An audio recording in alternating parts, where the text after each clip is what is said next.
আর এদিকে শ্রেয়সের কামব্যাক খবরের দিনই তিলকের খারাপ খবর। তলপেটে চোট পেয়ে নিউজিল্যান্ড সিরিজে অনিশ্চিত তিলক বর্মা। আরো বিস্তারিত জানবো এই বিষয়ে আমাদের সঙ্গে ফোন লাইনে রয়েছেন ডিজিটাল হেড অর্পণ ঘোষ। অর্পণদা, কি জানতে পারা যাচ্ছে?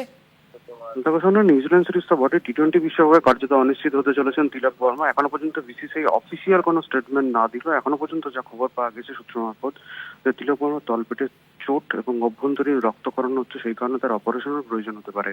যে কারণে ঘরোয়া ক্রিকেটের রাজকোটে ম্যাচ ছিল, সেই ম্যাচ চলাকালীন তার তলপেটে চোট লাগে। সেই কারণে নিউজিল্যান্ড সিরিজ তো বটেই, কার্যত অনিশ্চিত বলা যেতে পারে। টি-20 বিশ্বকাপে হয়তো প্রথম দিকে তিলক বর্মাকে নাও পাওয়া যেতে পারে। অর্থাৎ শ্রেয়স আইয়ারের যেদিন কামব্যাক হলো, সেদিনই ভারতীয় ক্রিকেটের জন্য একটা বড় ধাক্কা। কারণ শ্রেয়স আইয়ার যে ফর্মে রয়েছে, টি-20 বিশ্বকাপে তার দলে থাকাটা ভীষণ ভাবে জরুরি ছিল।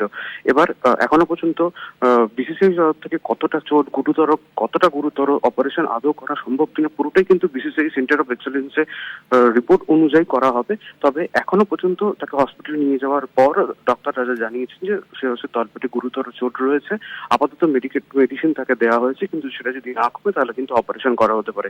এবার অপারেশন যদি করা হয় তাহলে কিন্তু 4 সপ্তাহের জন্য মাঠের বাইরে চলে যাবেন, এবং 1 মাস মাঠের বাইরে থাকা মানে প্রথম টি-20 বিশ্বকাপের প্রথম দিকেও কিন্তু তিলক বর্মাকে পাওয়া যাবে না। সব মিলিয়ে ভারতীয় ক্রিকেটের জন্য তিলক বর্মার না থাকাটা টি-20 বিশ্বকাপে বড় ধাক্কা বলাই যেতে পারে। স্বর্ণালী, ধন্যবাদ অর্পণদা।